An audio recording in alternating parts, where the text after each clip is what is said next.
Wake up! It's the Sleep Unplugged podcast, episode 153, The 10 Worst Things for Sleep. Baby did a bad, bad thing. Welcome, everyone, to the Sleep Unplugged podcast. My name is Chris Winter. I'm a neurologist, sleep specialist, and your host for this episode of the podcast. If you're new to the Sleep Unplugged podcast family, welcome. If you're a veteran, welcome back. We are glad you're here. If you want to get in touch with the show, if you have an idea for the show, like Jeff did, which is why we're here today, you can reach out and contact the podcast via Instagram, Dr. Chris Winter, Twitter, X, Dr. Chris Winter, Bluesky's Threads. We have a YouTube page where we post all the video content of the podcast.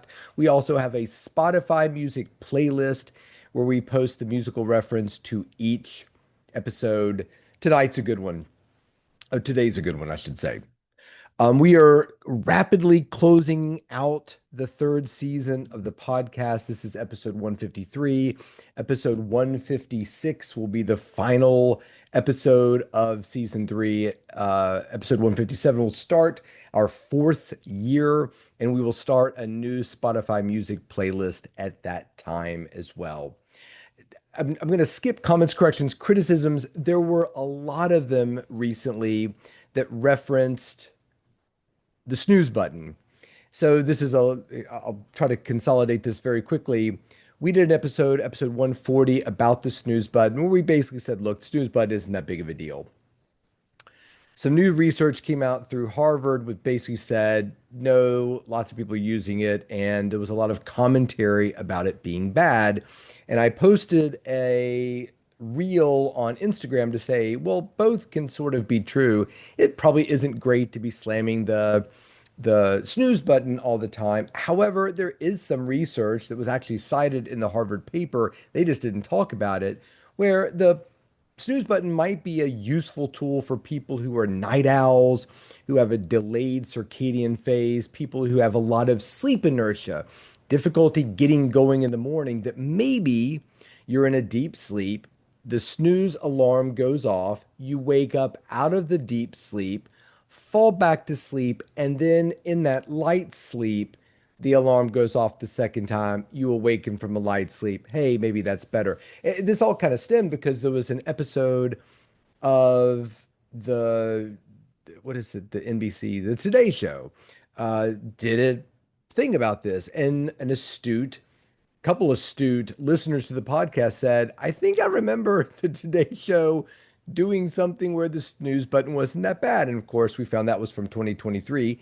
talking about the Sunderland paper we talked about in episode 140, that basically said, hey, may not be the worst thing in the world. So listen, the media's job is to find something exciting and to polarize it. They want it to be bad. They want it to be not bad. They're looking for the thing that's shocking. Anyway, the episode 140 all started off because a researcher said in an article, one of the worst things you can do in the world for your sleep is to hit the snooze button. So the whole thing started because I was like, yeah, I don't think hitting the snooze button is the worst thing you can do in the world. So I was kind of lazy. I've been traveling a ton. I didn't have a great opportunity to come up with a fantastic idea for the podcast this week. So I was like, the hell with it. I'm going to come up with what I think are the 10 worst things you can do for your sleep. So when somebody's saying, and here's spoiler alert, snooze button is not one of the top 10 things, worst things you can do for your sleep. So these are my top 10. I did do some research. I feel pretty good about them.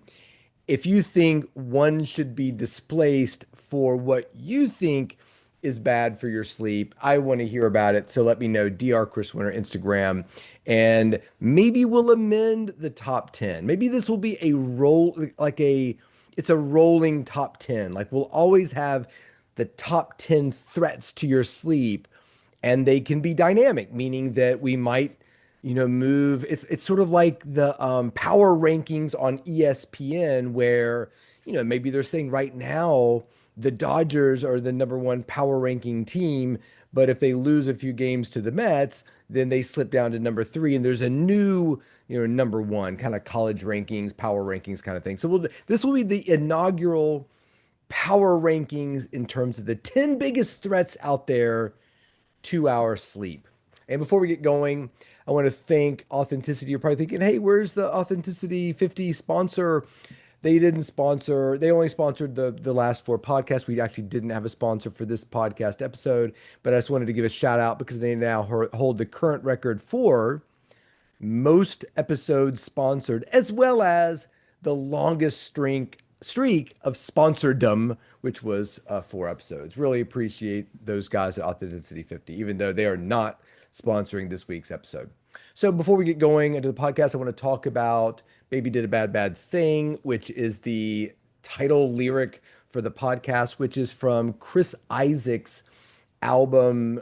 Um, uh, oh shoot, heart shaped.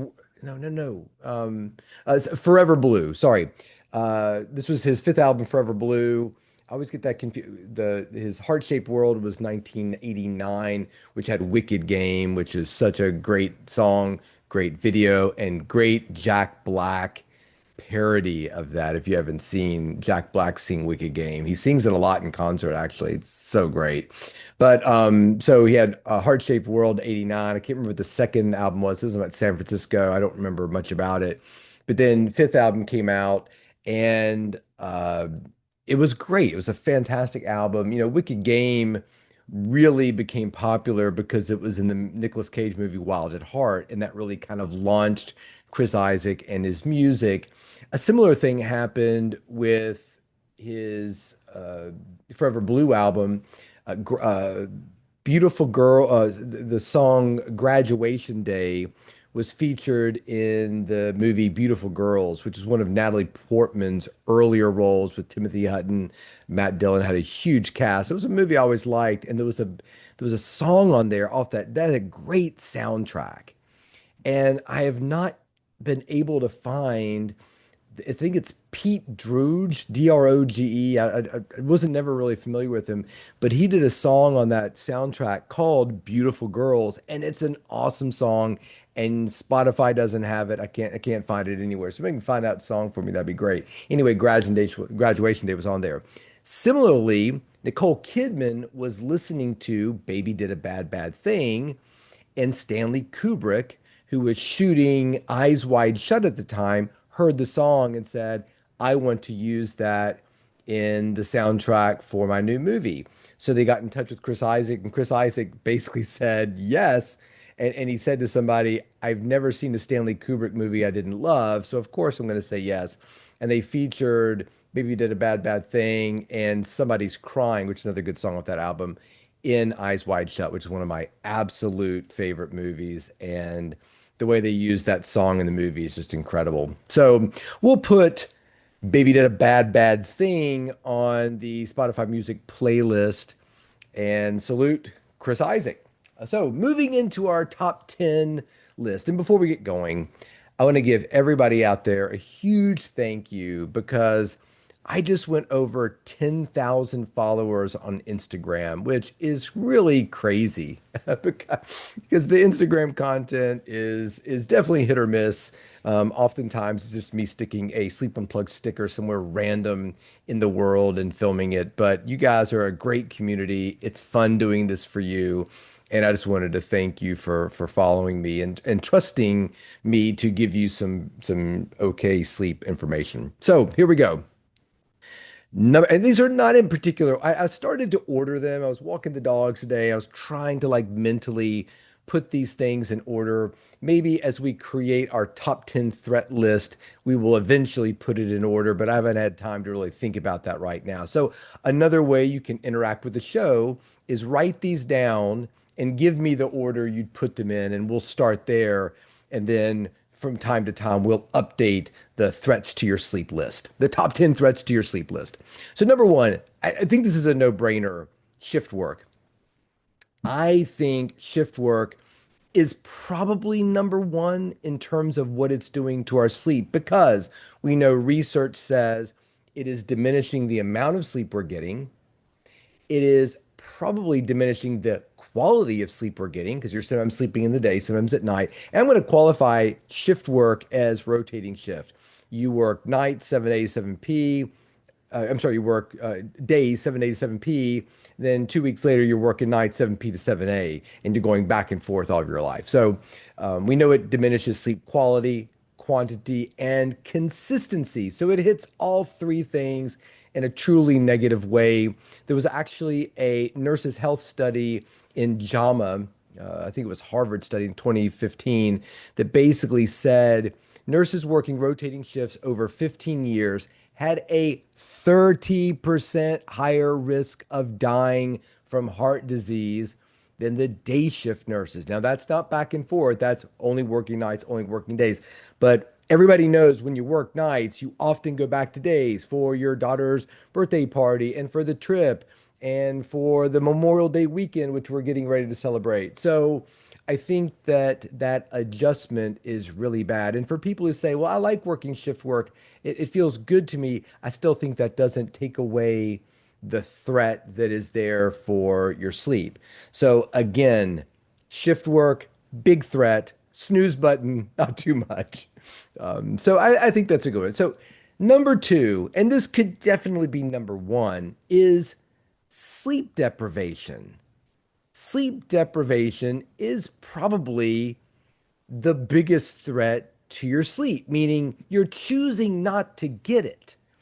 You're deciding to stay up all night. I probably told the story on here. One time I planned to paint my basement in an old house and I got it all prepped to paint and just never really pulled the trigger on it.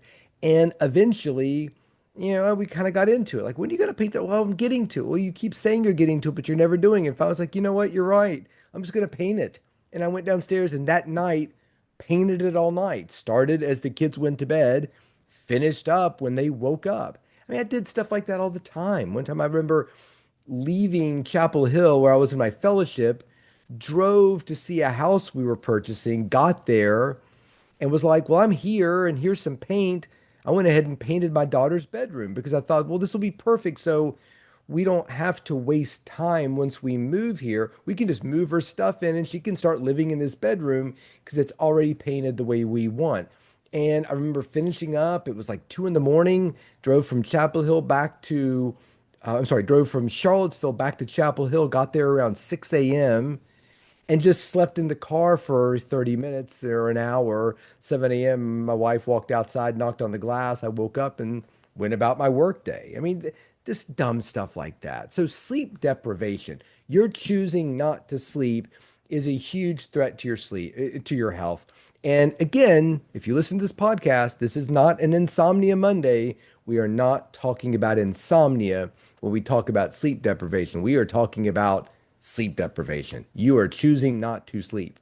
And staying awake for 24 hours can cause a cognitive impairment that is equivalent to a 0.1% blood alcohol level, which is according to a study back in 2000. So it's essentially making your brain one night, sleep deprivation, pull an all-nighter, as if you had had four alcoholic beverages. Oh, alcohol, foreshadowing. Number three, alcohol before bed. And when I say alcohol, I think if we're talking about the top 10 threats to your sleep, we're talking about big alcohol. We're talking about the fraternity brothers are in town. You haven't seen them in 10 years. It is the 10-year anniversary or the 20-year anniversary from your college graduation. And brother, we are going out to all of our favorite places if they're still in operation, and we're going to have ourselves a time. I just went to a wedding up in Maryland, had a wonderful time, met a woman. This is not it. This is not, this is speaking of alcohol. We're sitting at the wedding and there's some alcohol being served and then you mingle. And then I sat down at a table. I'm always interested to see who I'll be seated with. I was seated next to a woman named Kim who worked for a federal agency, which was an interesting conversation. And Kim said, oh my gosh, you're Chris Winter. And she pulled out her phone and she showed me the podcast she listened to. Great podcast, great podcast, great podcast, and then the Sleep Unplugged podcast. And she said, I listen to your podcast all the time. So shout out to Kim. That was pretty awesome. But alcohol was consumed. I wouldn't say a great amount by me, but I had a couple drinks. The bride and groom at their, pre-party had their favorite cocktails, his favorite cocktail, her favorite cocktail being made. So I think when we're talking about threats to your sleep, we're talking about really partying it up like it is, Super Bowl weekend or whatever. And moderate alcohol use, even just two drinks can reduce REM sleep by almost 40%, according to a study in 2001. So basically, alcohol really negatively not only affects the quality of your sleep, but the stages you're getting, the restorative nature to it. And I feel it because when we travel and we're going to a wedding and I'm having his signature cocktail, which by the way was an old fashioned, hers a Moscow Mule. Not gonna lie, it was a difficult choice. I did go with the old fashioned, but I love a good Moscow Mule, but I'm picky about my Moscow mules. So I went with the old fashioned. Anyway, in fact, I like a Juarez mule. I like a Moscow mule with tequila in it instead of. I'm wondering how you feel about that. So anyway, went with the old fashioned. We're in a little hotel room because we're staying there for the wedding. Nowhere to hide. And, I got some reports that my sleep was not awesome after the alcohol. And that was one alcoholic beverage, well, maybe two. One alcohol beverage, and then I think I had a little bit of Prosecco for a toast at one point. So alcohol, I think, is a big one. Snooze button versus alcohol. Alcohol obliterates snooze button, by the way. So I think our top three are definitely the top three. I'm going to go through the next seven. I don't think they're competing with the top three, but we'll see. Number four, and this is one that I believe really strongly in. I don't know that I have the research to back it up, but it's sleeping hot. And what I mean by that is the air conditioner is out. You're at a beach house that you've rented. When I went to school, I lived in dorms that did not have air conditioner. You got this massive big box fan, shoved it in your window and hoped for the best kind of thing. And sleeping hot is just awful. And basically, people who sleep in hot bedrooms, somewhere on the order of 80 degrees, 81 degrees, versus what we often talk about as 65 degrees, you're getting less deep sleep and many, many more awakenings during the day. So there was a 2004 study in the Journal of Physiological Anthropology that basically said, even if you think you're sleeping okay, that hotter environment is not making you sleep better. Precision Nutrition did an experiment with a lot of their members where you slept in I don't know, I think it was like a 65-degree bedroom and then a 70-degree bedroom, or you slept not drinking versus having two drinks, or you slept in a relatively dark environment versus a pitch black environment. And everybody kind of reported their wrist-worn data. And so they pooled all the data together and showed that all of those situations worsen sleep. Do you know the one that worsens sleep the worst? I would have bet alcohol. It was actually temperature. Temperature really has a big effect on sleep. So I think it's a worthy number four. Talk to me about the time you go camping, you got your sleeping bag popped in the tent, and it turns out to be really hot one night and humid. So I think that's a good one. Number five, inconsistent sleep schedule. So I think this is different from the shift worker. A shift worker has no choice. Chris, I'm a nurse. I work in the ER. I just talked to two nurses last week who one was an ER worker. I can't remember the other one worked, but they're kind of on. I take it back. The ER only works day shift. She used to work when she was younger, various shifts. Now she's just on days, but it's tough. So inconsistent sleep schedule to me is retired individual who can kind of sleep and be awake whenever they want to, nap whenever they want to, and they're making use of that power. They go to bed late sometimes when they watch a movie. They're up early sometimes. They take naps if they feel tired. I think that inconsistent sleep schedule can really be a problem. For every 1 hour difference in weekday versus weekend wake up times, your body mass index goes up. And insulin sensitivity goes down. Both of those are not good things. That was from a 2015 study that basically says, look, if you're sleeping like you're flying back and forth between states, or I'm sorry, between different time zones, you're not putting yourself in a great position to sleep. Number six, caffeine. And I would say caffeine in the afternoon, evening before bed. I love a latte in the evening, and when I have a chance to, sneak one, I will. And it often really negatively affects my sleep. Again, it's that thing where I don't see a big difference in it, but my partner will tell me, "Oh, you really were moving around a lot last night and restless and kind of moaning in your sleep, all because of that caffeine." And a double espresso, so a double shot, 6 hours before bed can delay sleep onset as much as 40 minutes and reduce your total sleep time throughout the night by an hour. That was a Journal of Clinical Sleep Medicine study by Drake in 2013. So trying to keep that caffeine intake earlier in the day, I think is the best thing at night, is the best thing in the world. The next thing I think is a bright lit bedroom, light in the bedroom. Sure, blue light, but any light where you're not sleeping in a place that's dark. I was helping somebody with a sort of an automatic awning. The awning kind of goes out and it comes back in. And as the awning goes out, it actually had these LED lights along it that were way too bright. Like whoever built the awning had no sense of ambiance. It was like a hospital operating room when you turn them on at night. And as a solution, I found this tape that reduces, it doesn't block the light completely, but it reduces it 50 to 80%. So you just peel off the tape, put it along the LED strip, and it dims it. So I think any kind of light at night can be dealt with. They even had tape that actually blocked the light out entirely. So being in a place where there's a lot of light, a television in the room, your partner's on their laptop, you're trying to sleep, they're trying to watch TV, you've got a skylight, you're trying to sleep during the day. I think daylight is really difficult when it comes to sleep. So we've talked about sleeping masks, we've talked about side sleeper Z mask, Sia Silk, we've talked about on this all kinds of masks out there to really find the one that's right for you to block out the light. 2 hours of iPad use right before bed tended to suppress melatonin secretion 25% and sort of delay sleep phase. And that was in a 2015 study by Chang. So any light that we're seeing in that time before bed is probably not a great thing. Is it as bad as getting roasted with alcohol? Is it as bad as complete sleep deprivation? No, but I do think light, especially compounded over time, can be really rough. Sleeping pills, I'm putting in at number eight. I think sleeping pills are a huge threat to sleep for two reasons. One, sleeping pills often make sleep quality worse.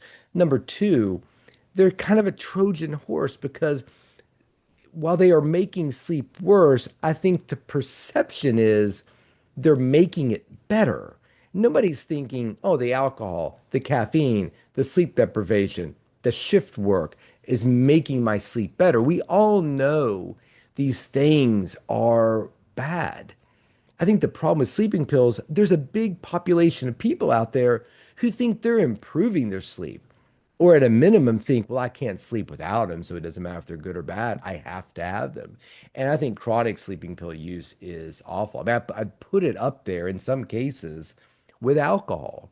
People who use prescription aids were about 5 times more likely to die over a 2.5 year period, even if adjusting for other factors. That was from the Kripke paper in the BMJ back in 2012. I don't, let's see this. I know I'm picking on snooze button here, but I just get so crazy when people are like the snooze button's the worst thing you can do for a person at Stanford said one of the worst things you can do for your sleep is a snooze button. Okay, maybe it is. Show me a paper where snooze button users are, what was it, 5 times more likely to die. No, no. That research, as of the recording of this podcast, does not exist. It doesn't exist. All we have essentially is how much we use it. We know people use a snooze button. They hit it at, approximately 3 times on average. The average snooze is about 20 minutes. About 50% of us do it. There you go. That's what we know. Everything else is projection and conjecture. Number nine. This is my last two, I think, are a little out there. Number nine, high stress activities before bed. I think that is a sleep killer. People who have that elevated cortisol at bedtime, it takes them, 2 to 3 times more longer to fall asleep and to wind down. They're more likely to have a lot of awakening. So I think choosing what we do in the lead up to sleep is really important. Breath work, meditation, prayer, lights turned down, temperature goes down, caffeine and alcohol away, peaceful activities, things that center us, mantras that we recite, listening to a book on tape that is not stressful. I think all of these things really sort of translate into fantastic sleep. So I think it's really important that we use that time before we go to bed to sort of set the stage for great sleep. Number 10, worst thing you can do for your sleep. I'm going to put here not exercise. I did have heavy eating right before you go to bed. I mean, there was some study this was back in 97 that basically said eating high fat or spicy meals within 3 hours of going to bed can increase your gastroesophageal reflux risk by 300%, even in people who don't have GERD. But I do think that not exercising is a huge risk factor to your sleep because to me, exercise is probably the best thing you can do to improve the sleep qualities. If you're not doing it, you should be. So that's it. That's my top 10 threats to sleep. What have I forgotten? What do you agree with? What do you disagree with? And what should that order be? Get in touch with me, Dr. Chris Winter Twitter, Dr. Chris Winter Instagram. We're on our way to 20,000 followers, which will probably happen somewhere around my 67th birthday, I'm guessing.